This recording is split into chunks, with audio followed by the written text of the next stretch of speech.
All right. Yeah.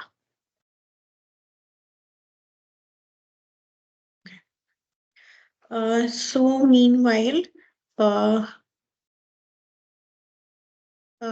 let's not actually sit and wait for people to join, since there will be a recording for this session that is going to be available. Right. So we will just begin with our session. And hello, everybody who have joined.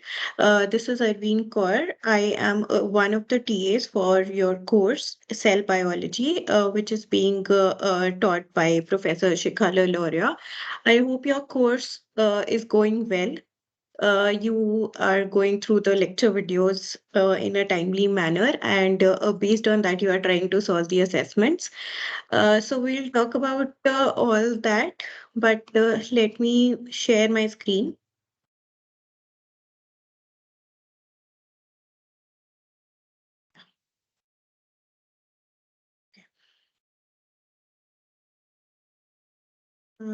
Just a moment, I will stop sharing and I will share again, such that I am able to view myself also. Right? Yeah. So unfortunately, since the number of live attendees are less, I might not be able to figure out if my voice is breaking or if my video is not available. So whenever I shift like in between presentations or in between windows, not the slides, but in between windows, I will make it a point to share my screen again so that that does not happen, right? So what we can do is we can begin with today's lecture. Um, So if you guys have attended my lecture before, you will know that what we'll do in the session is that in the first part of the session, we will solve the previous year's assignment for week two lectures, right? So since your week two assignment is still live and I cannot give you answers for that, we will instead what we'll do is that in the previous year whatever questions were put forth pertaining to this week's course or this week's lecture, we'll be discussing that. Maybe there are some overlapping questions or some overlapping concepts that might help you solve this year's assessment. Also, another benefit of solving some questions will be that whatever concept comes forth with each question, we will briefly discuss that concept. So we'll try to address any and all problems if they like if there is any problem with that concept. So we'll be addressing that over here. Along with that, in the long run, if you will register for the examination for this course, it will just be like practice, practicing a few more questions, right, than what you are already solving in this year. So, having said that, let's begin with this week's previous year assignment, right? So, as I introduce myself, I am Arveen Kaur. I am a PhD scholar at Department of Biological Sciences and Bioengineering at IIT Kanpur. And in this particular part or in this particular set of slides, what I'll be discussing is uh, material from Professor Shikha Liloria's NPTEL lectures. Along with that, some of the material that I put in is from this book that is Molecular Cell Biology. A lot of you might be aware about this book through the name of the first author, that is Lodish. And wherever I have used any other resources, I have cited that along way, right?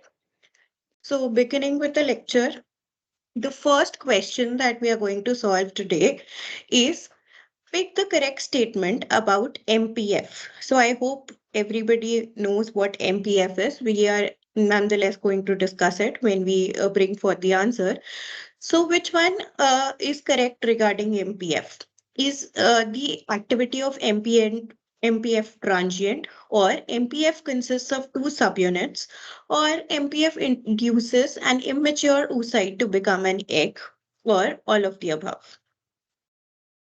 So, keeping in mind that this is a recorded lecture, I will pause for a moment in case somebody wants to think about the answer, right? And then we can go forth with the answer, which in this case, which in this particular case is all of the above. So, my first question when we actually moved to this question was, I hope everybody knows what MPF is, right? So, what is MPF? MPF is maturation promoting factor, also known as mitosis promoting factor, right? Also, I have included some details about MPF with regard to what we have chosen over here. So what do these options say? That one, MPF consists of two subunits, right? What are the two subunits of MPF? They are basically a CTC kinase or CDK and a cyclin. Okay, so these two different proteins together form a multi-protein subunit, which is basically going to be MPF, right? So these two proteins are forming an inactive form of MPF. Why is it inactive? Because this CDK or CDC 2 kinase has two phosphorylations, and these phosphorylations, when present, will not let this particular complex perform its desired function, right? So once these phosphorylations are removed by a phosphatase, then this maturation promoting factor will become active, and then it will be able to perform whatever function it was deemed to perform. What were the other options that we looked at?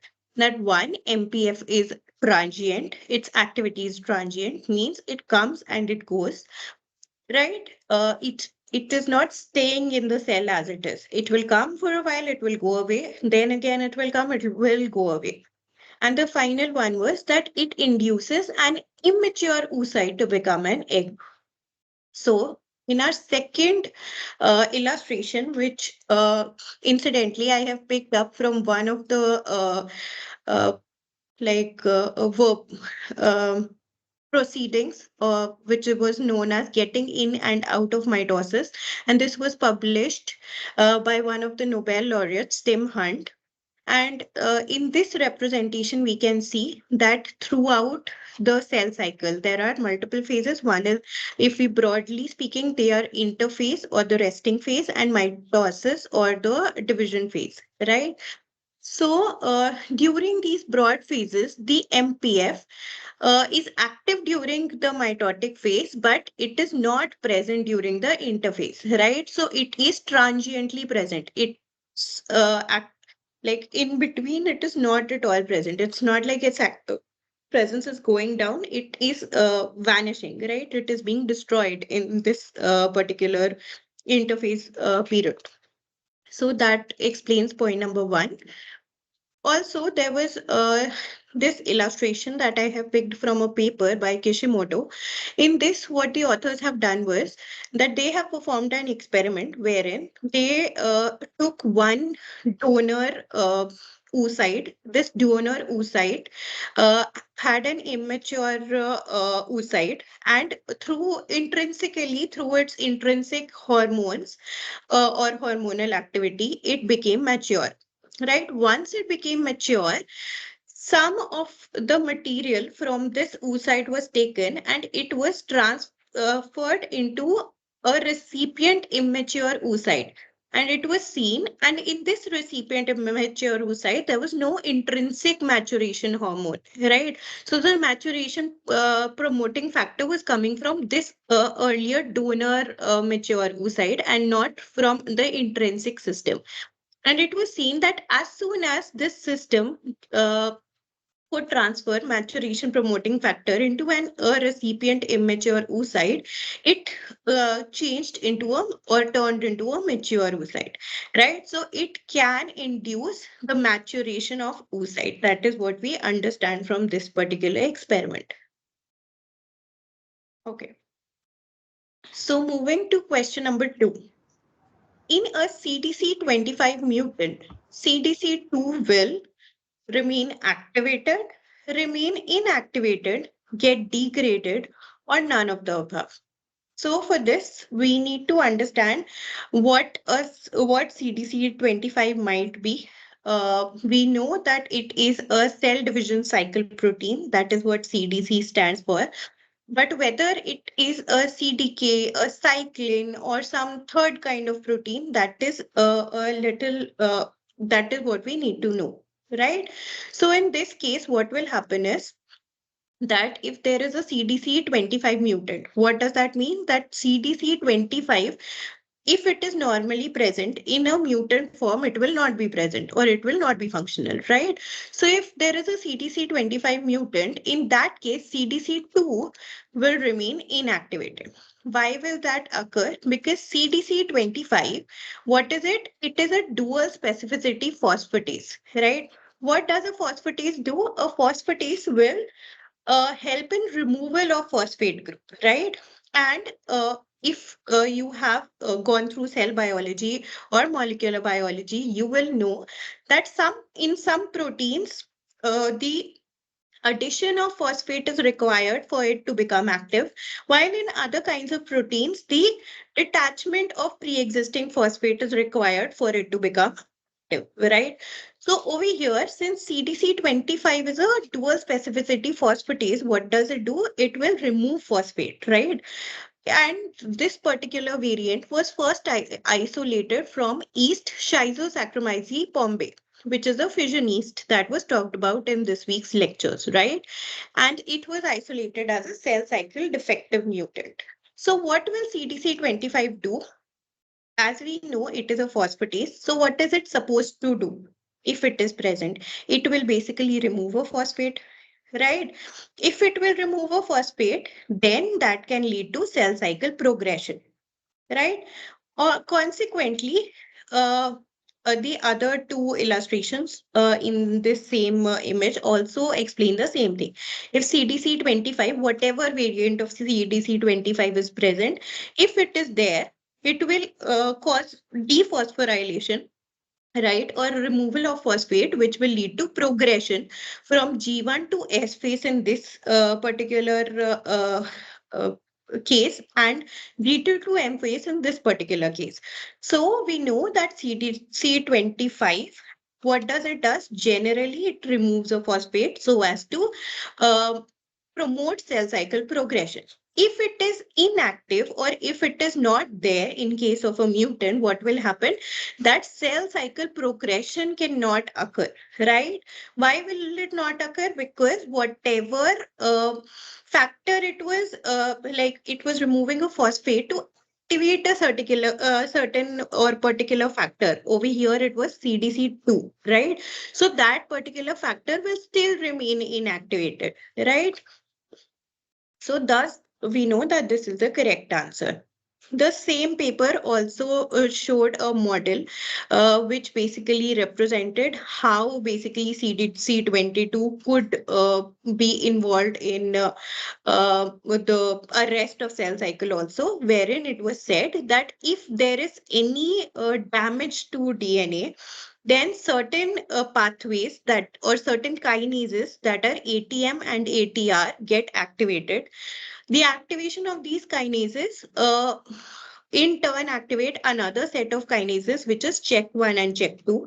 When these are activated, what it does, it modifies CDC25. It modifies CDC25 in a way that now it might relocate outside of the nucleus, right? Once it is not present in the nucleus, it cannot phosphorylate the CDK cyclin complex, right? Dephosphorylate CDK cyclin complex, and that could lead to arrest of the cell cycle, right? Similar other propositions have been made, wherein there are different pathways through which CDC is inactivated in order to cause arrest of the cell cycle, right?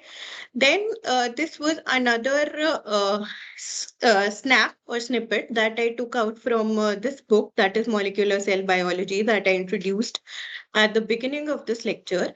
And this book basically said showed a very simplistic diagram of what we were talking about. That was DNA damage repair, wherein it said that any kind of damage to the DNA could lead to activation of this particular set of kinases, which is ATM and ATR, which are homologous kinases, which in turn could activate this downstream kinases, check 1 and check 2, which in turn could either lead to repair mechanisms to do their work so as to repair the DNA damage that is present, or it could lead to destruction of this damage to DNA through apoptotic pathway or through activation of P53 and its downstream signaling, right? And simultaneously, when this decision is being made of whether it is to be repaired or to be destroyed, at that time, CDC 25 will remain inactive. Why will it remain inactive? Because if it is activated, it will promote the CDKs and cyclins and this complex to go through the next phase of the cell cycle. That is what we don't want to happen if this particular phase of cell cycle we are facing some or the other issue, right? So that was question number 2. Coming to question number 3, it says, pick the correct statement about the cell cycle checkpoint pathways, right? So are they uh, they slow down or arrest cell cycle progression to allow cells to recover from any damage. They ensure the fidelity of ongoing cell division. They involve an effector protein that inhibits the cell cycle progression, or all of the above. So when we talk about cell cycle checkpoints, which one of this or how many of these happen? So coming to the answer, all of the above is again the correct answer over here. Why? Because we know that the statements that have been said over here are all true when we talk about cell cycle checkpoint pathways, right? So once there is some kind of a damage or some kind of a destruction that is going on in one particular phase of cell cycle, we don't want that destruction to be carried forward to the daughter cell, right? So we will stop cell cycle division at that time, right? We are going to arrest the cell until and unless we can find a solution to basically repair that particular damage that is present, or we will uh, kind of abort any kind of further progression in cell cycle. We might cause destruction of whatever was already present so that whatever progeny is being formed or whatever new cells are being formed do not carry that defect, right? So it is going to slow down cell cycle arrest, slow down and arrest cell cycle. Why? So that it can allow time to recover from any damage. This will in turn ensure fidelity of the ongoing cell division. So we say that this is a high fidelity process. Why? Because there are so many checkpoints involved, right? So if there is something that is going wrong, one of the checkpoints has to respond to it. And they will also involve effector protein, which inhibits cell cycle progression. So there are three kinds of proteins that will be present. A sensor protein, which will understand that, okay, there is some problem. A mediator, which will basically relay this understanding to somebody who has to take action. And this action taking protein will be the effector protein, right? Okay. So I have listed briefly the cell cycle, which consists of the G1 phase, S phase, G2 phase, and M phase. The G1 phase, in the G1 phase, the cell can decide to skip uh, undergoing any cell division, and in this case it will enter a G naught or a quiescent phase, wherein there will be no cell division that will be occurring and no cell growth that will be occurring, right? But if it commits to going undergoing a cell cycle division, it will go to the next phase, that is the LS phase, where uh, it will multiply its DNA genetic material. Further, it will go to the G2 phase and mitosis will occur, right? And there are several checkpoints that are present along this entire cycle. One will be G1 checkpoint, which will assess the cell size, the nutrients available, the DNA damage, and the growth factors. Right, there will be another checkpoint at S phase, which is known as the intra-S phase checkpoint. Over here, the DNA damage will be assessed and DNA replication will be assessed. Then again, there will be a G2 to M checkpoint which will occur at the transition point between G2 and M, which will again assess the DNA replication and the cell size. And during a middle of M phase, when there has to be a switch from metaphase to anaphase, there will be a spindle assembly checkpoint, right?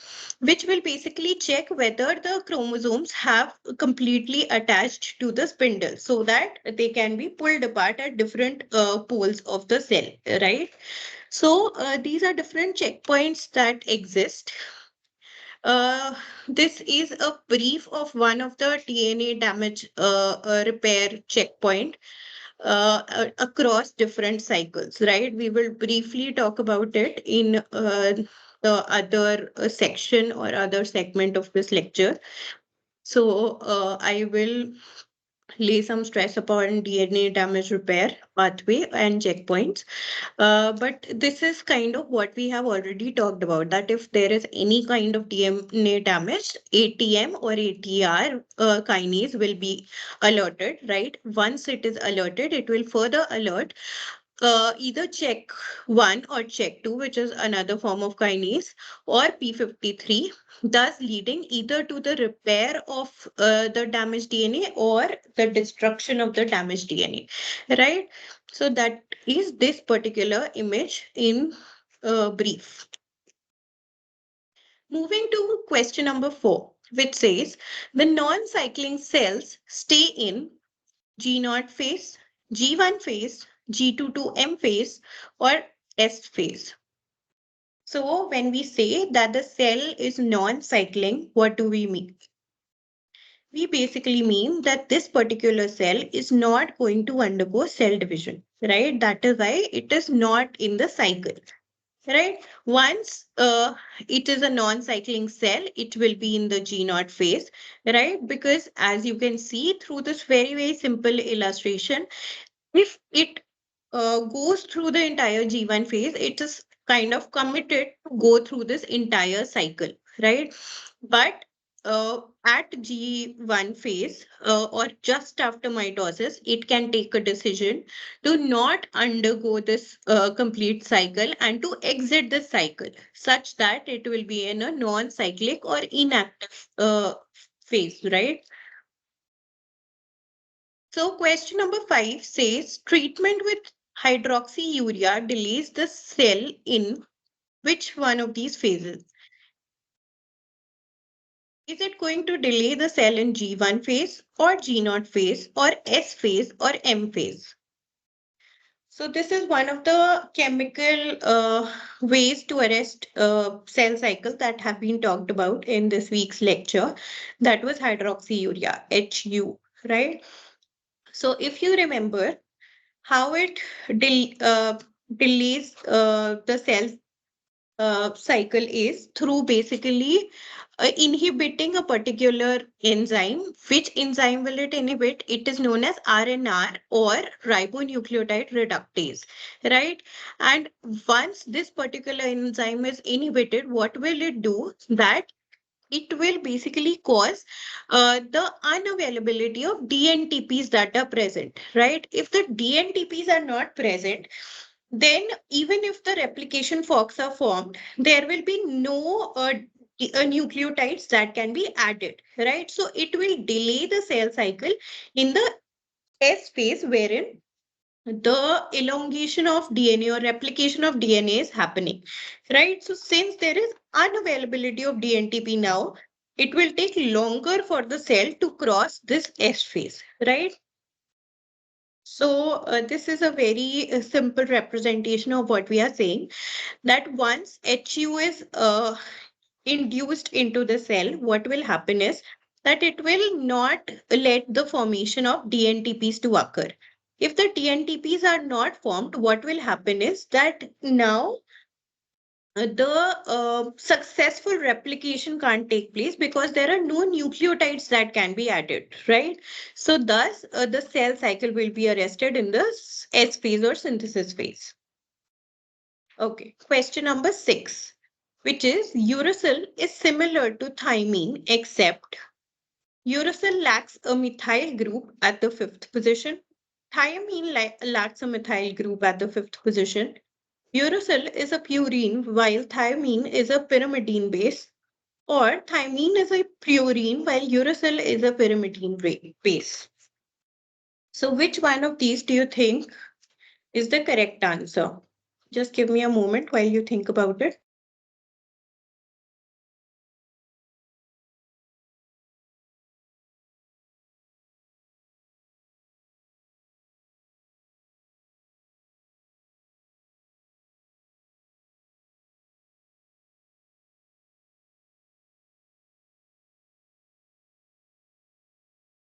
Okay. Okay. So out of this, which one is the correct answer? So the first one, which says uracil lacks a methyl group at the 5th position, right? So this is the structure of thymine and this is the structure of uracil. This is something I discussed in the previous session also, right? So it is a very, very similar structure except for one key feature, which is the absence of this methyl group, right? So this methyl group that is present in thymine is not present in uracil. So obviously we know that the first is correct and the second is incorrect. Why are C and D also incorrect? Because uracil and thiamine, since both are six membered ring structure, right? Both of them can either be a purine or a pyrimidine. So which one do you think they are? Are they a purine or a pyrimidine? Okay, so they are a pyrimidine, right? They are six-membered ring structures, and they thymine, uracil, as well as cytosine are three members of pyrimidine, right? There are two purines that exist, which are adenine and guanine. Okay. So question number 7. The term provirus refers to the viral DNA that is stably integrated into the host DNA. The viral RNA that is stably integrated into the host RNA, the viral DNA that can replicate only in the presence of viral proteins, or all of the above. So I hope you are familiar with this term provirus. I don't exactly recall uh, when during this week's lecture we have gone through this. Uh, but I might not have gone through the lectures as diligently as you guys. So anyway, the term provirus is described as viral DNA that is stably integrated into host DNA. So what does this mean? That whenever a viral DNA will be injected into a cell, it will go and it will basically become a part of the host's own genome or host's own genomic DNA, right? For example, if this is a cell, and the blue colored DNA is the host DNA, while this pinkish purple colored DNA is the viral DNA, right? So it has gone and it has integrated into the genomic DNA of the host. So what will happen if this kind of a thing happens? And why does it happen in the first place?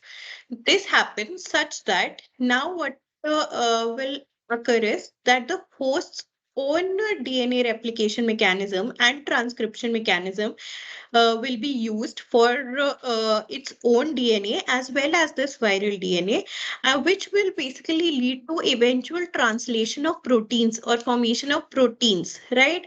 These will be the proteins that the host DNA has encoded and the proteins that the viral DNA has encoded. So there will be viral proteins also that will be formed just by using the host machinery, right? So it is kind of what happens in the lytic phase of the cell cycle of a lot of viruses, right? So there are two phases. One is a lysis phase and the other is a lytic phase, if I'm not wrong. So in the lytic phase, it is using the host's own machinery to form more of its DNA, more of its protein, such that um, it will later help this particular viral particle when lysis of the cell actually occurs and the viral DNA and viral proteins are released from the cell, right? So, but the term provirus is restricted to this particular meaning wherein viral DNA has integrated into host DNA. Okay. Question number 8. Question 8 asks, which one of the following can affect transcription? Is it chromosome location or nucleosome occupancy or cis-regulatory elements or epigenetic modifications or all of the above? So there is one extra option that is provided in this particular question, right? So really think about it, go through the options.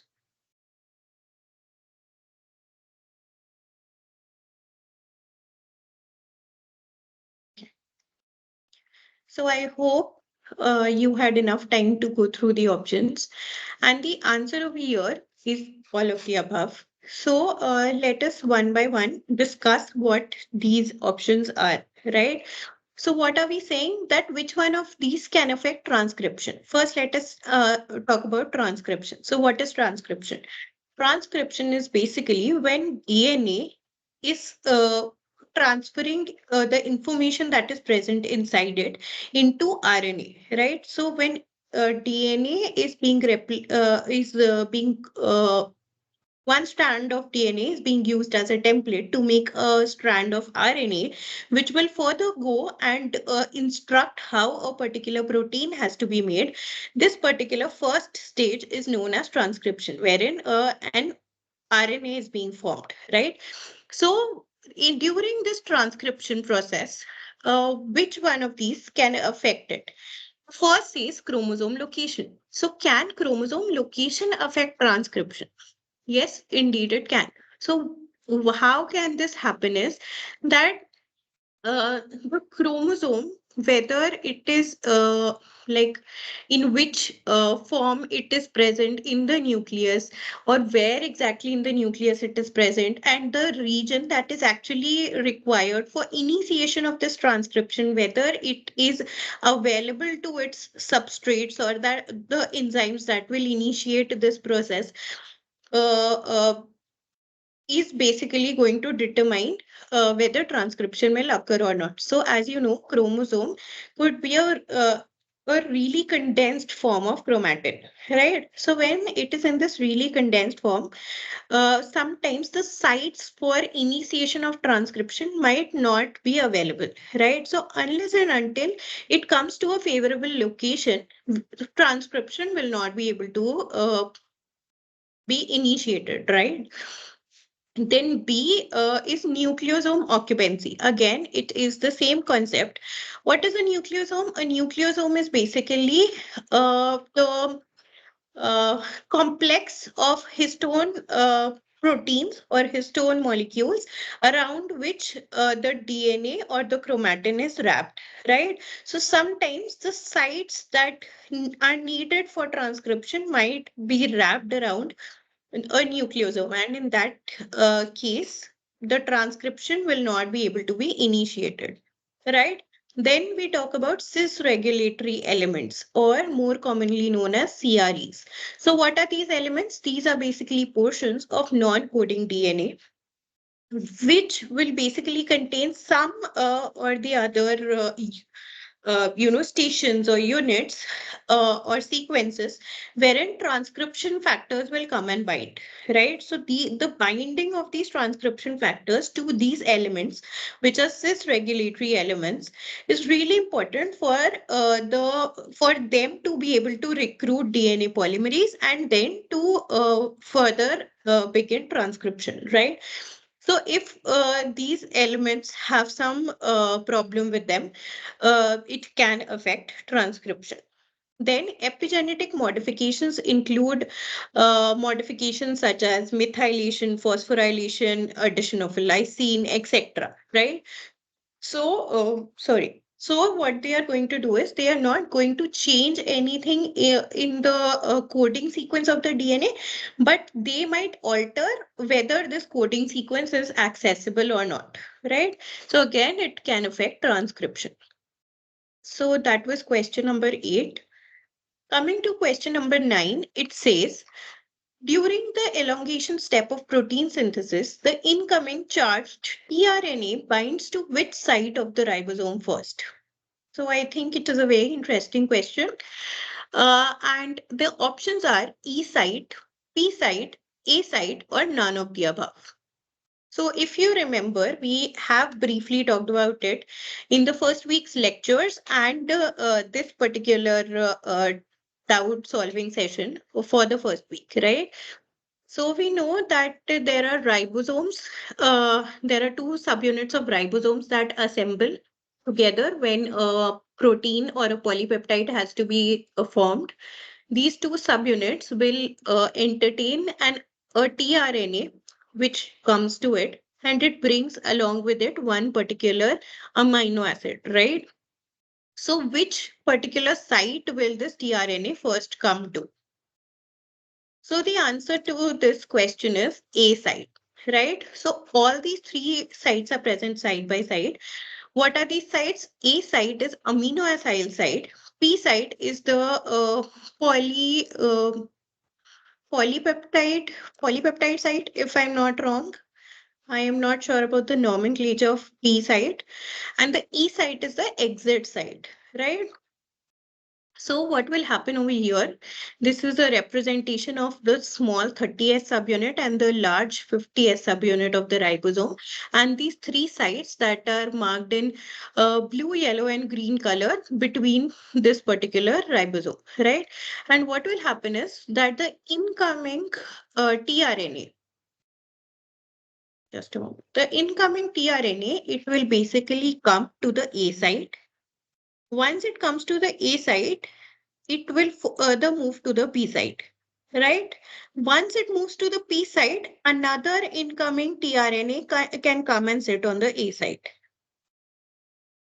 Okay, once this happens, there will be a continuous chain of amino acids which will be formed over here, and once that chain is ready to be like bound, uh, okay, that particular slide I have not kept over here. So, okay. Anyway, first what will happen is that a protein tRNA will bring an amino acid and it will sit at the A side. Then it will bind to the amino acid that is already sitting on the P side. Once this binding occurs, the tRNA on P side will move to that of the E side and it will exit from here, and the one that was sitting on A side will move to the P side, to which this polypeptide or the growing polypeptide gene is attached. Right now, another tRNA will come and sit on A side. It will sit there until the 3-number amino acid that it has brought is basically bound to this particular 1 and 2 amino acid. After that binding occurs, this particular tRNA that is currently occupying P site will shift to E site, and again it will be able to exit this particular ribosomal assembly, right? Finally, what will happen? That once a tRNA comes, which has the anticodon, which basically represents the stop signal, there will be no further occupancy of the A site and eventual cleavage of the polypeptide that is formed from the P site. And then this entire assembly will dissociate, right? Okay. So the final question for this particular first half of the lecture is, which one of the following proteins acts as a mediator protein during the DNA damage response? So is it MRC1 or RAD9 or RNR3 or all of the above? So this one is a little tricky, the question. And like we talked about, there are three kinds of proteins that are involved in any response to occur. One is going to be the sensor, which is going to sense that there is something, some issue that is prevailing in this particular site. That is going to convey it to a mediator, which is going to relay the signal to a effector molecule, which will basically cause an action. So over here, the question is, which one is the mediator protein which is present during the DNA damage response? So the correct answer for this particular question is RAD9. Now, why I said it is a tricky question is that if you guys have gone through the lecture nicely, and if you have gone through this pathway before, some of you might also think that MRC1 is a viable answer. And due to that, you might go for all of the above. But that is not the case. And I have picked an illustration which can precisely tell us how that is only RAD9 is the mediator that is being asked for in this question is that there are two kinds of DNA checkpoints. One is the DNA damage checkpoint and the other is the DNA replication checkpoint, right? The DNA replication checkpoint involves proteins such as MRC1, RFC, polymerase epsilon, and SGS1, right? As mediators. But DNA damage checkpoint pathway involves one mediator, which is RAD9, right? So these mediators together are going to relay the signal to the effector, that is RAD53, which is then either going to arrest the cell cycle or cause late origin, that is that initiation will be affected, or DNA damage response genes will be upregulated, or DNTP pools might be affected, or replication fork integrity might also be affected, right? So the mediator in this particular case is going to be RAD9. What happens is that whenever there is a DNA damage, such as a lesion, RAD9 will come and that particular protein will sit on or near that particular DNA damage, while MRC1 that will sit whenever there is some problem with the normal replication machinery. Together or individually, they can activate a common effector protein, which is RAD53, which is going to stop the elongation or further elongation, and it is not going to let another round of cell cycle division or over here another replication form, right? Okay. So that brings us to the end of the first part of the lecture. I hope this particular part was clear. So what we'll do in the second part, let me just, like I said, I will uh, not unshare my screen and then I'll go back to sharing it so that, yeah, there are no problems while switching. Okay, yeah, okay,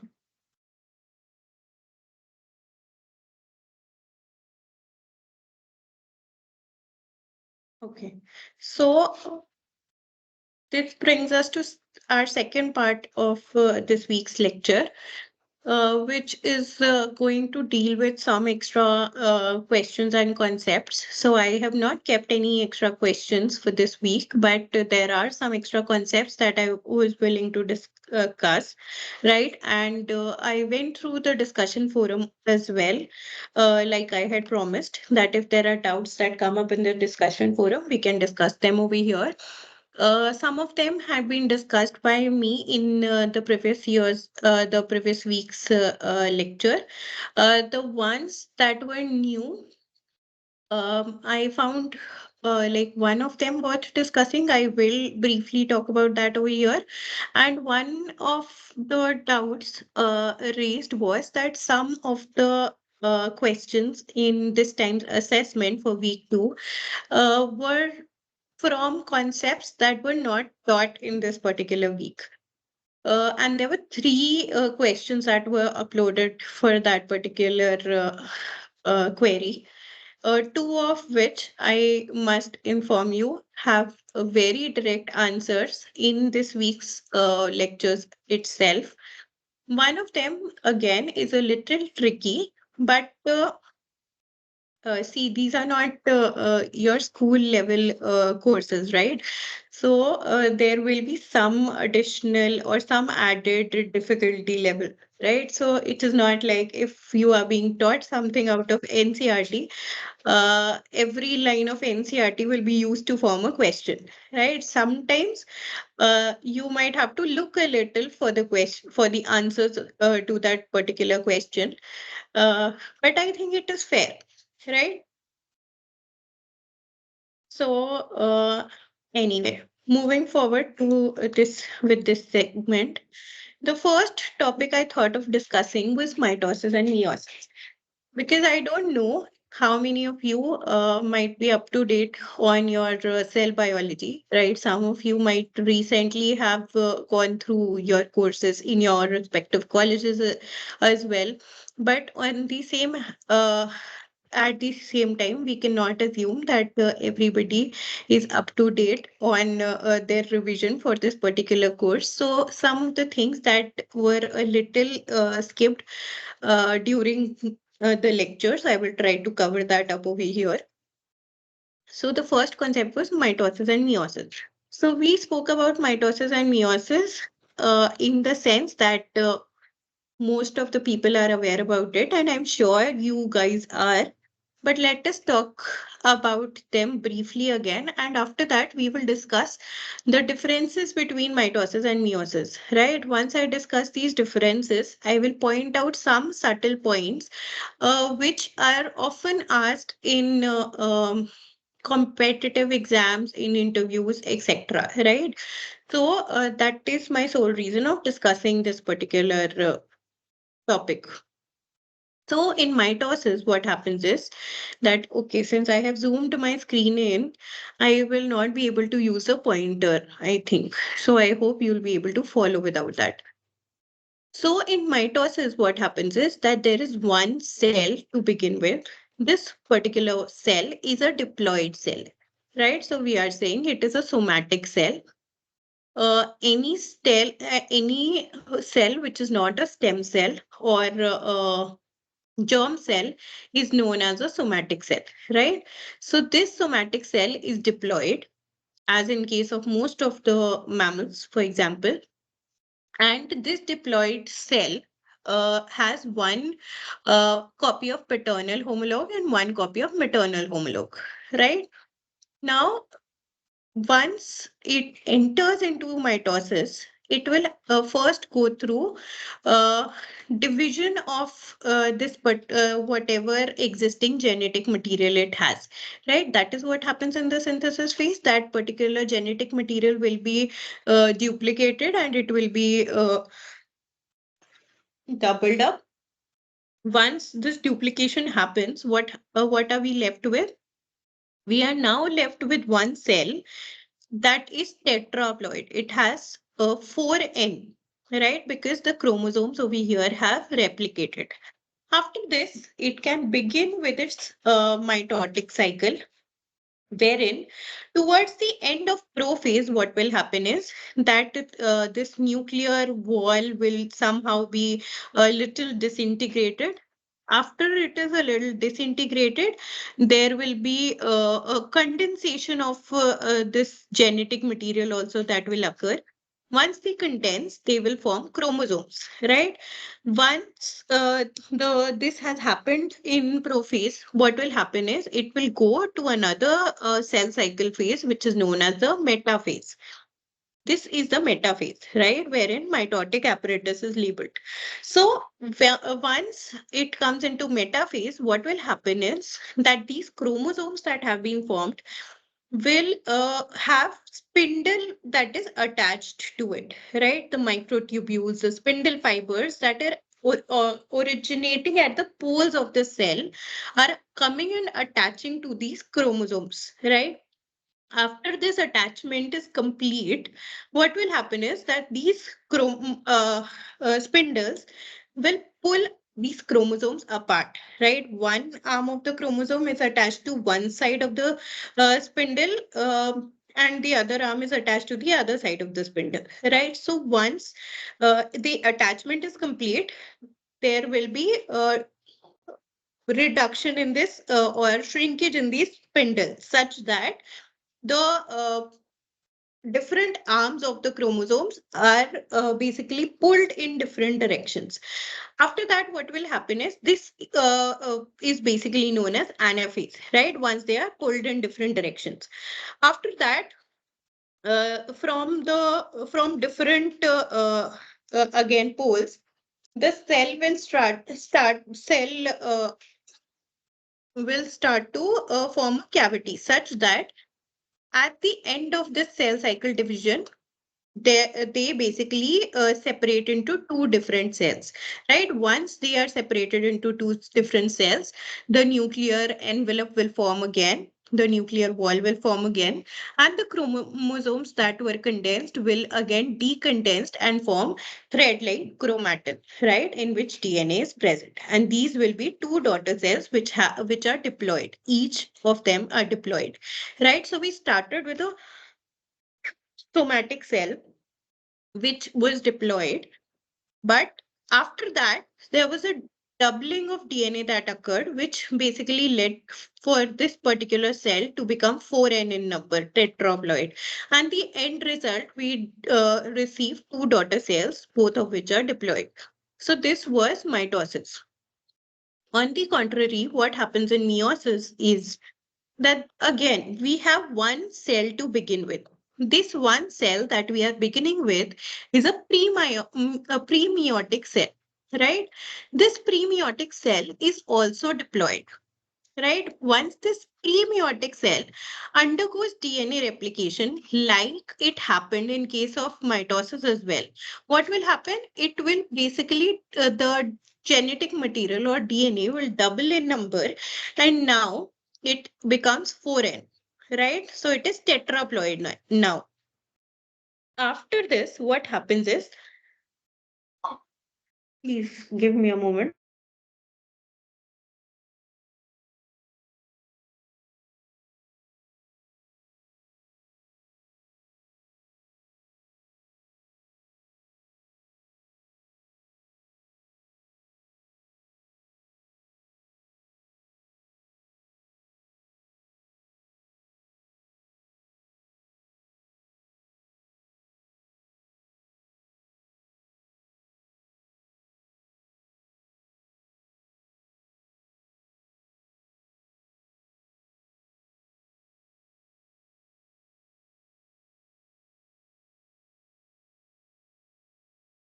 Okay, sorry.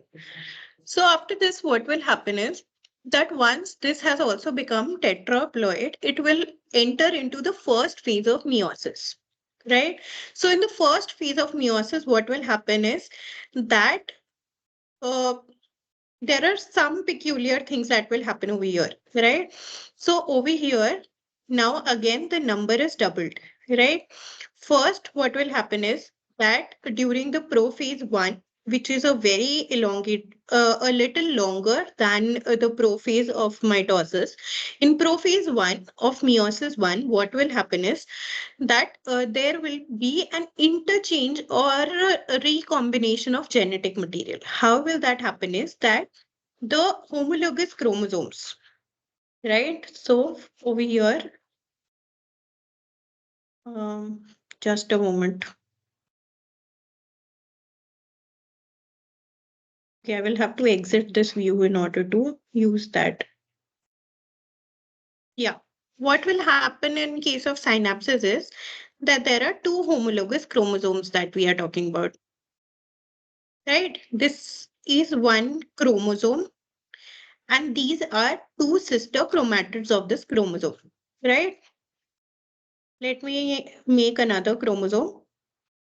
And since I'm drawing freehand with a mouse, I might not be able to make it exactly same, right? But please consider that this is another chromosome and both of these are similar, right? And these are two sister chromatids for this particular chromosome, right? Now, what will happen is these are this is sister chromatid 1, sister chromatid 2. This is sister chromatid A and sister chromatid B, right? Now, among this, 2 and A are not sister chromatids, and 1 and B are also not sister chromatids. That is one concept I wanted to tell, right? And this particular first one, let me name it as X, and the next one as Y, right? So this X and this Y over here amongst one another are homologous chromosomes, right? So in prophase 1, what will happen is that the synapses that I'm talking about will occur between two non-sister chromatids, right? Two non-sister chromatids will come and form a connection. So it could either be 2 and A or 2 and B or B and 1 and B and 2. Any of these could form a connection, right? What this connection will lead to is transfer of some material from, if for example we were saying that the synapses is occurring between 2 and A, right? So there will be some transfer of genetic material from this one arm, that is 2, to arm A, and there will be an some transfer of genetic material from A that will occur to 2, right? So this will basically lead to recombination, right? That is what is required in case of germ cells. Recombination will occur once this synapses is formed, right? And crossing over will occur, and which will lead recombination, right? So this will be during prophase 1. Right, during metaphase 1, now these homologous chromosomes and sister and non-sister chromatids have arranged at the center again, right? Metaphase plate. The center of the cell is known as metaphase plate. After they have arranged at the metaphase plate again, what will they do? They will wait for the spindle to come and attach. This time, how the spindles will attach is not to two different sister chromatids. What happened in case of mitosis? The spindles attach to different sister chromatids, right? But over here, they will, in case of meiosis 1, they will attach to different homologous chromosomes, right? After they attach to different homologous chromosomes, they will pull these apart in anaphase 1 of meiosis 1. And this will basically lead to formation of two daughter cells eventually. One will have one part of chromosome, one homologous chromosome, and the other will have the other homologous chromosome, both of which have a little bit of recombination that they have gone through, right? Now, these two cells will undergo meiosis too, right? Again, the entire process will be followed. During metaphase, they will arrange at the metaphase plate. During metaphase 2, now what will happen is the spindles will come and join to different sister chromatids like they did in case of mitosis, right? Once they come and join different sister chromatids, what will happen is that in these individual cells, they will put apart these sister chromatids, and now instead of two, four cells will be formed, right? Two of which have some amount of recombination that they have gone through, and two of them are like the original parent, right? So now the resultant cells that we have obtained are what? They are haploid in number. They have one N DNA. So they are haploid cells, right? So this is how meiosis occur, right? So there are some key points that I pointed out already. Some of them we will talk about when we discuss this table, which is mitosis versus meiosis. So mitosis takes place in somatic cells, while meiosis takes place in the cells that have to undergo the sexual cycle. For example, the eggs and the sperms, right? So the first point says one cell division results in two daughter cells in case of mitosis, while cell divisions occur in case of meiosis, and they result in four products or four daughter cells, right? Then in mitosis, the chromosome number per nucleus is maintained. We start with 2n and we have 2n, right? So diploid produces two more diploid daughter cells. But in case of meiosis, chromosome number is halved in the products of meiosis. We start with one diploid cell and we are eventually getting four different haploid cells, right? Then again, the third one says one premitotic S phase per cell division occurs in case of mitosis.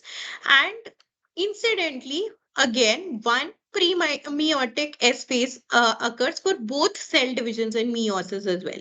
So this point is very, very important. Point number three, because this again is one of the questions that I have often come across in competitive exams once you give them, right?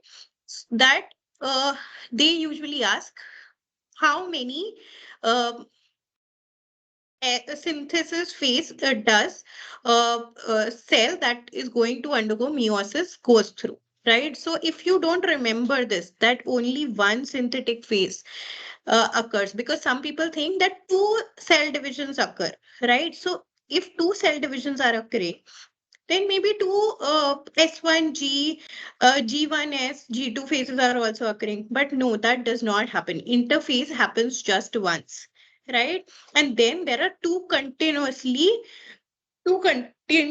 meiotic phases that occur, right?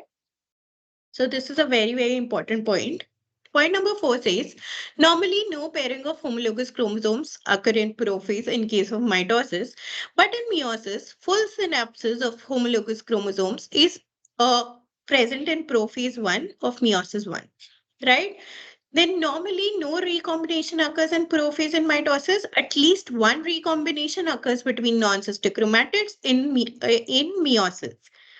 Then mitosis, there are bi-oriented sister kinetochores, and there is loss of cohesion between sister chromatid arms during prophase, right? So as I said that during prophase of mitosis, the spindle is coming and attaching to different sister chromatids from both the sides. But in case of meiosis, what was happening? That there was co-orientation of sister chromatids in meiosis 1, that the both of them were attached from the same end, right? And there was maintenance of cohesion between sister chromatid arms during prophase 1 of meiosis 1. So how this cohesion is maintained or broken down, this is something we are going to talk about later.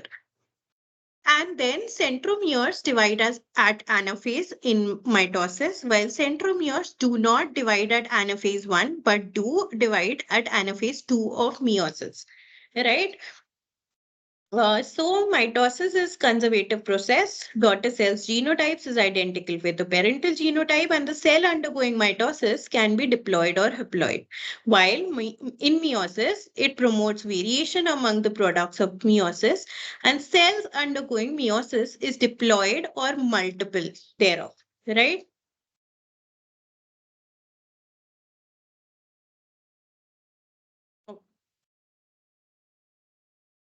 So that brings us to what we will be spending a lot of time on today, which is cell cycle. So I have kept some particular images and representations from Lodish, wherein I will be briefly discussing about the cell cycle, its regulation, in a different perspective. For example, in the lectures, you have gone through certain experiments, certain variants.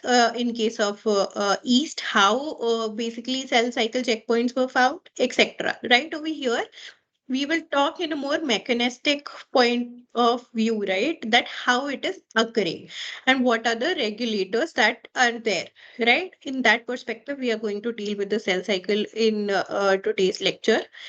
So cell cycle to begin with, is now something that I think we all are aware of. It has the four major phases. One is the G1 phase, then the synthesis phase, then the G2 phase, then the mitotic phase, right? Or the M phase. And if we have to talk about in a more broader sense, this entire G1S and G2 is known as interphase, and M phase is known as the mitotic phase, right? Sometimes after mitosis or meiosis, it could happen that the cell does not want to undergo the cell cycle again, so it will enter a G naught or a quiescent phase, which will be a resting phase and then escape from the cell cycle, right? Also, as we talked about, there are different phases when we talk about mitosis. There are different subphases of mitosis, which are prophase, metaphase, anaphase, telophase, and cytokinesis, or the final division of the cell, right? Sorry.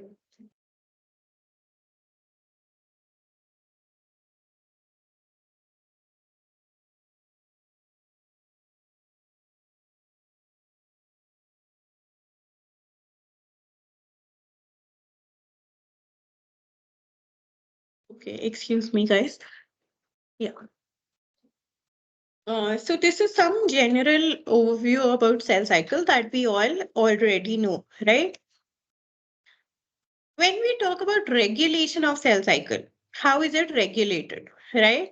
So we talk about some particular proteins and some particular kinases, enzymes, etc., that help in regulating this particular process or this particular cycle, right? So, for example, when we talk about the G1 phase, there is G1 CDKs, which are cyclic dependent kinases, and G1 to S phase CDKs, which prepare the cells for the S phase, right? Then at the junction of G1 and S phase, there is an SCF, ubiquitin protein ligase, which induces the S phase to occur, right?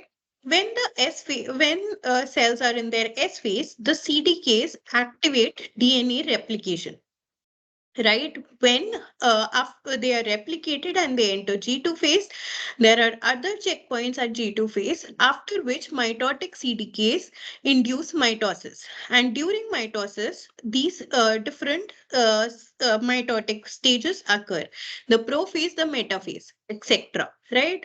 But during transition from metaphase to anaphase, there has to be another cue that needs to be provided, that yeah, now the spindle attachment at metaphase plate is complete, and now you can proceed for pulling of the spindle fiber so that the sister chromatids come apart, right? So this particular point happens with the involvement of APC or C, that is anaphase promoting complex ubiquitin protein ligase, which induces anaphase, right? And it will further also, with the help of phosphatases, induce late steps in mitosis, right?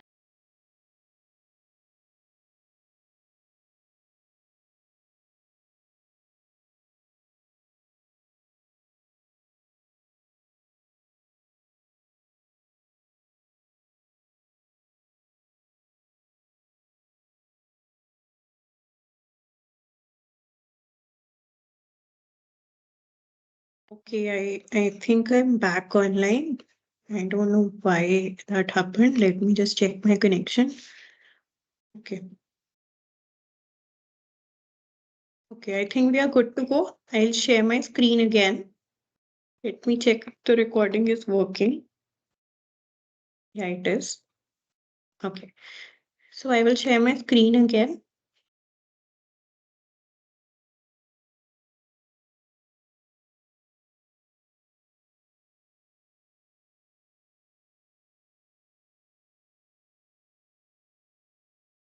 Okay. So we had just talked about, I hope it was audible to everybody. We had just talked about an overview of the cell cycle and how it is regulated through different cyclins, CDKs, other complex proteins, phosphatases, kinases, etc., that are involved, right?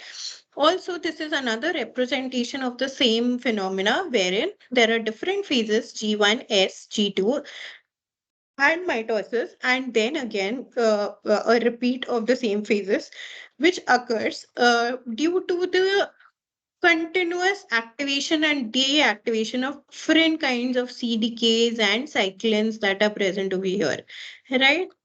So it is the same thing we talked about. This is one of the tables that I have included, which are the key regulators of cyclin CDK activity.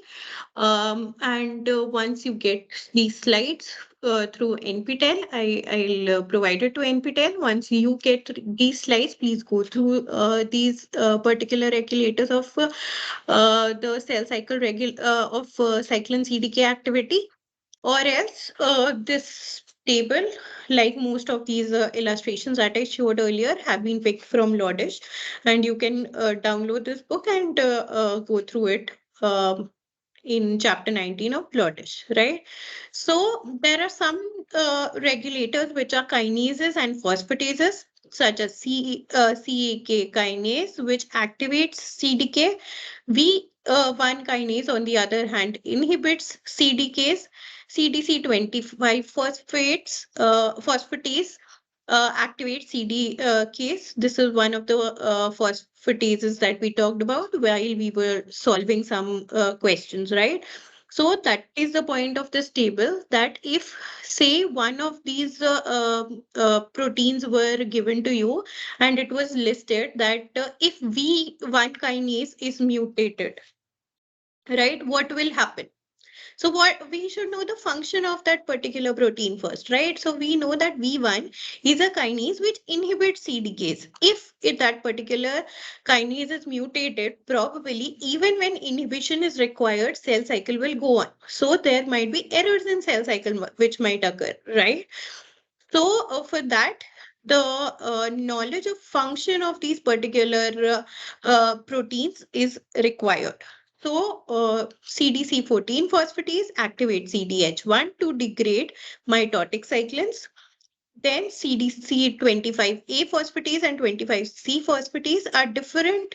They activate different CDKs in different phases of cell cycle, right? Then there are some inhibitory proteins that are present, such as RB, INK4, CKIs, P27, P57, P21, and SIC1. And you can see that what do they bind to inhibit which particular CDK in which phase of the cell cycle. Then there are some ubiquitin protein ligases such as SCF, APC C, C20, and APCC, CDH1, right? So what will they do? As ubiquitin protein ligases, they will probably be involved in some form of tagging of ubiquitin, or transfer of that tag to another particular ubiquitinating enzyme, such that eventually whatever protein has been tagged with that particular ubiquitin will further undergo degradation through the proteasomal system, right, or the proteasomal machinery. Okay. So when we talk about cell cycle regulation, I told you earlier, when did I point out that we'll talk about it in detail later.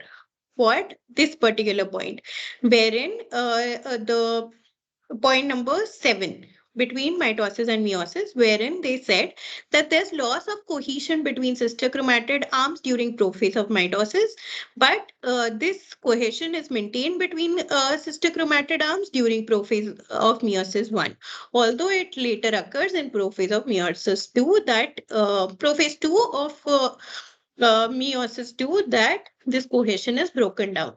So what is this cohesion? Right? So I thought that that should also be discussed.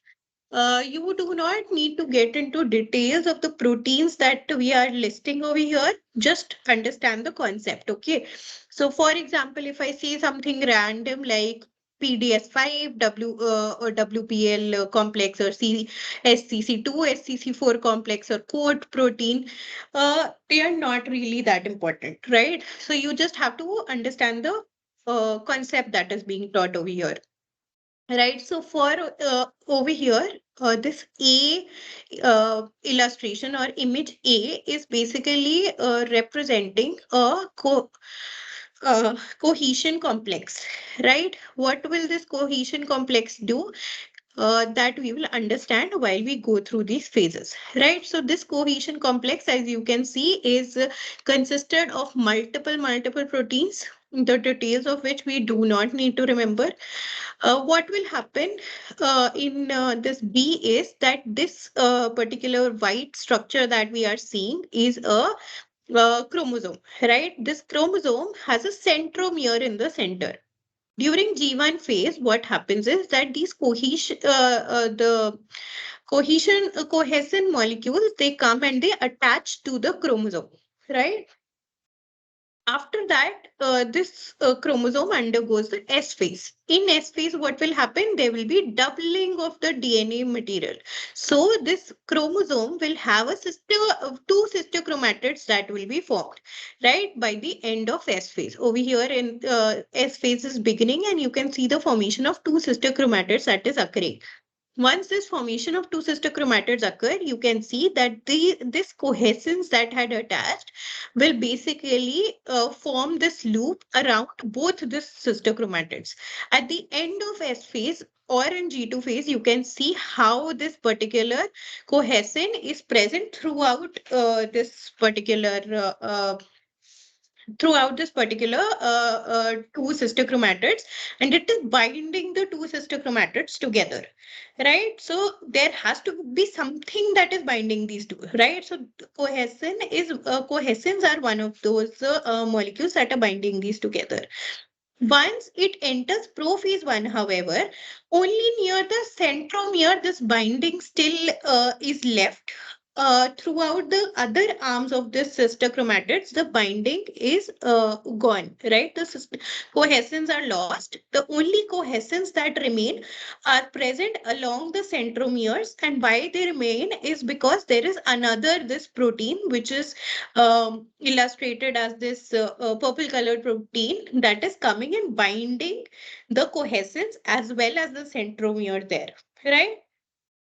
So at the center or wherever the centromere is present in this chromosome, the cohesins will still be present. So this is what will happen from the beginning of the cell cycle till the metaphase, right?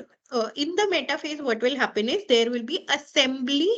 of there will be assembly of a spindle to the centromere, right? There will be assembly of spindles to the centromere at the metaphase plate, right? And they will basically bind to the centromere, to this protein that is lying outside. And they will also have to remove these cohesins that are still present so that they can pull apart these sister chromatids. So how will that happen? So for the initiation of anaphase, this cohesin will have to be broken down. How will that happen is that normally, why is it not broken down? Because there is this separase that is required for breaking down of this cohesin, right? But in under normal conditions, this separates is bound by another protein which is known as securin. So what is the function of this securin? This securin will go and bind to separase and it will phosphorylate separase such that it is inactive, thus securing this particular cohesion, right?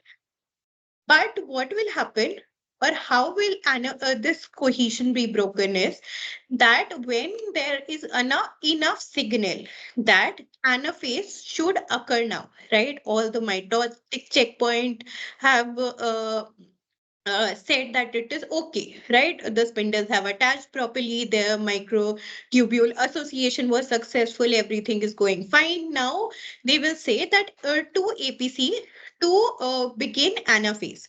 Now, when this APC will begin anaphase, it will basically involve some CDK cyclins, right? That will come and tell this particular complex that, okay, now you are good to go.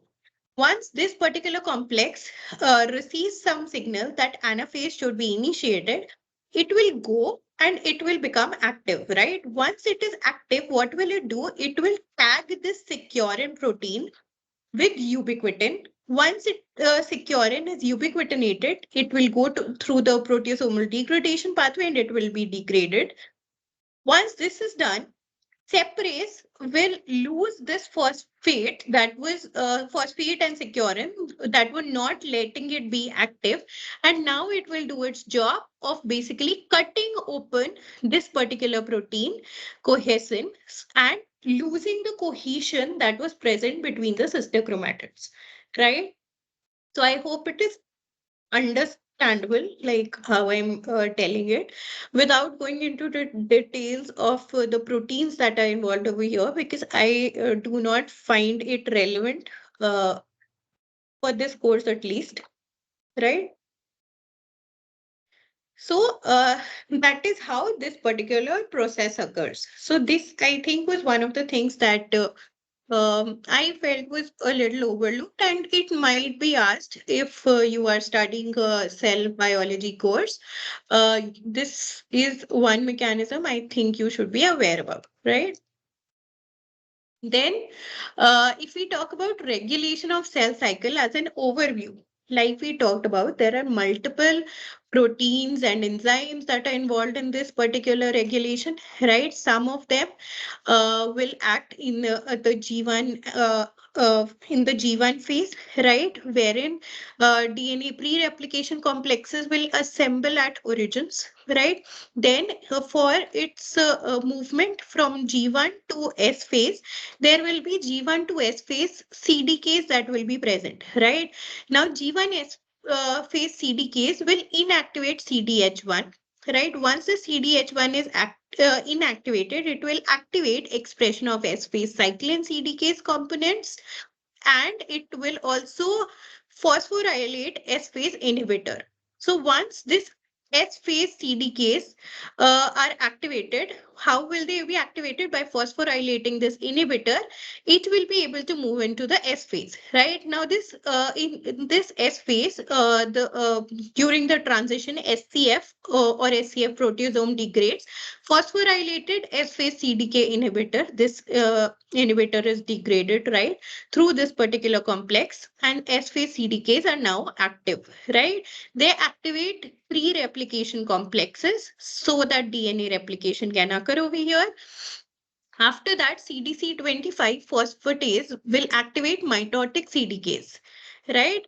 Which will activate early mitotic events during its during its end. When S phase or G2 phase is about to end, this mitotic CDKs will become active, right? It will basically lead to mitosis till the metaphase, right? After metaphase, like we talked about, APC C proteasome will degrade securin. Once it degrades securin, anaphase can occur. After that, phosphatases will activate the CDH1, which was inactivated during this G1S phase transition, right? It will activate CDH1 and APC C CDH1 proteasome, and it will degrade mitotic cyclins, right? So if the mitotic cyclins are degraded, mitotic CDK again will get inactivated, and this cycle will go to, and mitotic phase will come to an end, such that two cells are now formed and this cycle comes to an end. Now it is up to this cells whether they want to undergo another round of cell cycle division, or they want to enter the resting phase and they want to opt out of the cell cycle, right? Okay. Once we talk about surveillance mechanisms in the cell cycle regulation, there are two main types, one of which we have discussed during our question answer session, which is the DNA damage response. This same illustration also I mentioned, I discussed over there, right? So what happens when there is DNA damaged? It will basically uh, activate some kind of, or it will cause the activation of ATM and ATR. Now, what are ATM, ATR? They the full form for these two is ataxia telangiectasia. Oh, sorry, that is like a tongue twister. Telangiectasia. ataxia mutated is ATM, and ATR is ataxia telangiectasia and rat3 related protein. Okay, so that was a big tongue twister for me. So what it is basically signifying is that there was some kind of mutation in these kinases through which they were first discovered, and these are named after that, right? So these two are homologous kinases. They are activated either by double-strand breaks or stored replication forks or DNA mismatches or nucleotide damage, right? ATM is a more specific one, which is only activated by double-strand breaks in DNA. ATR, on the other hand, is a more is a less specific one, and it has a more range of function. It can be activated by multiple kinds of damages that are present in DNA replication process, right? These kinases, once activated, in turn will activate either check 1 or check 2. Now, check 1 and check 2 are another set of kinases. Once these kinases are activated, what they will do is they will basically uh, stop CDC25. What is CDC25? It is a phosphatase that is it usually removes phosphates from CDKs so that these CDKs can become active, right? But check 1 and check 2, when activated, they will stop the activity of CDC25. So it will not be able to remove phosphates from any CDK, thus halting the cell cycle.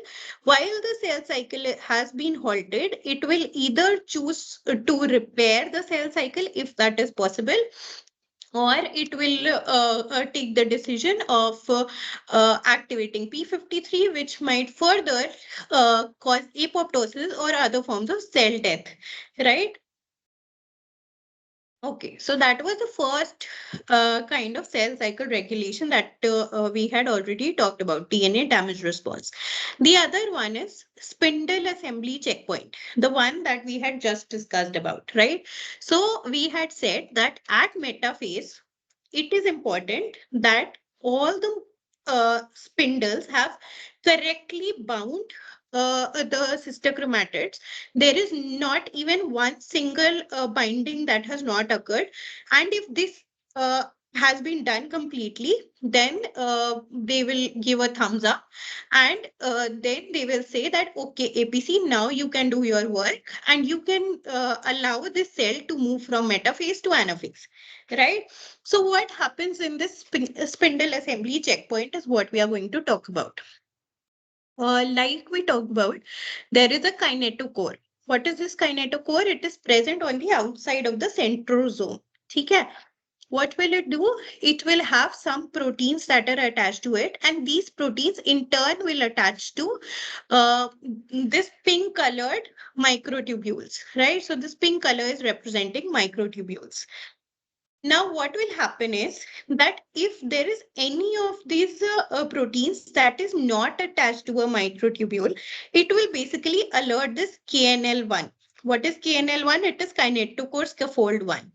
It will alert KNL1 such that uh, this will cause MPS1 kinase, which is monopolar spindle 1 kinase, to come in over here and phosphorylate this KNL1.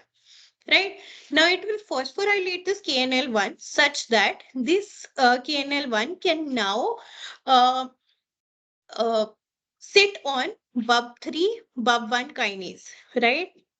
What are these? These are budding uninhibited benzimidols. This is just the name. So what these kinases will do is these will in turn interact with another class of proteins, which is known as mitotic arrest deficient proteins, MAD proteins. MAD protein 3, 1, and 2 are involved over here. So these three MAD proteins will be involved. And if the KNL1 is phosphorylated due to the uh, failure of presence of microtubule binding to the kinetochore, right? BUB3 will also attach to MAD3 and MAD1, and this will lead for MAD2 to basically turn from an inactive to an active form. Once this MAD2 is active, what will it do? It will basically lead to conversion of an active APC C complex that is present into an inactive form, right? So once this APC C complex that is activated over here, if it is inactivated, right, due to the addition of other proteins that will be present in this mitotic checkpoint complex, then what will happen is that now the cell cycle is arrested at metaphase unless all these proteins are correctly attached to the spindle. This KNL1 will remain like this, and this will be this will be continually active. Inactive APCC will continually be inactive, right? Once, on the other hand, this assembly is complete, now KNL1 will no longer be phosphorylated and MAT2 will no longer be activated. Once it is not activated, with the help of P protein 31 comet, this mitotic checkpoint complex will dissociate, and now the APCC will be activated, leading to conversion or transition from metaphase to anaphase. So I know we are talking about a lot of new proteins, but the point that I want to keep is simple. Do not try to learn the names of these proteins. What I am trying to get across over here instead is the concept that you know that if this assembly is not complete, it will not let the cell cycle progress, right? This is what we have been hearing up till now. Why will that happen? So there are some of these places where we understand why it is happening, right? So that is what I'm trying to tell you, right? Because there are a lot of places where we do not have this understanding. And if you choose research, maybe that could be one of your topics, right? You will obviously have to be more up to date on this particular subject than I am right now, but that is the purpose of me actually even going through the details of these checkpoints, right? Okay. I think this is my last slide. The last point that I wanted to discuss was the chemical induction of cell cycle arrest, right? So this is one of the representations that I could find from Webb's letter, which is one of the journals. And this paper was published by Planchais et al. So over here, we again see a very, very monotonously talked about cycle, which is the cell cycle that we have been going on and on about. And what is the purpose of this particular picture that I have kept over here? So what I intended to tell through this picture was that once there is a cell cycle, right, it has certain checkpoints through which it can be arrested. But for certain studies, sometimes we externally also give some chemicals that can induce the arrest of cell cycle, right? Now, it might not have happened that we intentionally wanted to, like, we designed a particular compound that could arrest cell cycle at this particular point. That is not how it was earlier, right? So what happened was, for example, colchicine, I think, is one of the major examples, right? Colchicine is one of the drugs, right? Now, sometime it might have happened that accidentally this drug was given to cells that were dividing, and it immediately stopped or arrested the division of these cells, right? So they did not divide at all. Much later, we understood why this division was not happening. Because what did colchicine do? Once this particular compound was given, what happened was that the microtubule formation or the microtubule attachment to the chromosomes could not happen, right? Once these microtubules were not attached to the chromosomes, they just lied there at the metaphase plate, right? Once they were lying at the metaphase plate and there was no attachment of the spindles to these chromosomes, the cell cycle could not progress, right? Because the anaphase promoting complex would not have worked, right? It would not have been activated due to spindles not being attached to chromosomes. So that is one example. Over here, we talk about different such chemicals, right, which can arrest different phases of cell cycle. For example, and they each could have different mechanisms, right? So something that is arresting the cell cycle at one particular phase, all those chemicals might have the same or similar mechanism of arrest, right? But one chemical that is arresting cell cycle at say synthesis phase and the other that is arresting cell cycle at anaphase will have two very different modes of action, right? So over here, if we talk about roscobutyne or olomycin or bohemine, what do these do? As far as I read about them and I could find out was that these are basically inhibitors of certain CDKs and CDCs, right? So once they inhibit these CDKs and CDCs, what happens is that obviously because of the absence of these CDKs and CDCs, the cell cycle will not be able to progress, right?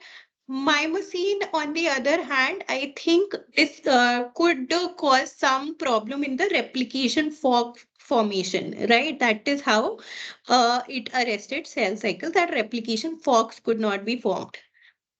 Just a moment, guys.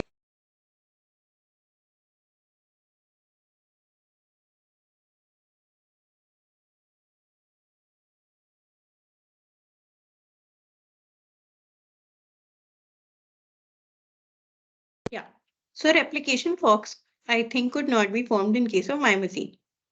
In case of acetylcholine and hydroxyurea, what happened on the other hand was that somehow even if the replication forks were formed, the cell cycle remained arrested at the synthesis phase because the DNA synthesis was not being able to be completed, right? In case of hydroxyurea, for example, we know that what was the problem? That the DNTPs were not available. In case of acetylcholine, if I'm not wrong, it hampers in the recruitment of DNA polymerase, right? So through different mechanisms, what they are doing is they are hampering the completion of DNA replication. So thus the cell cycle is arrested at S phase.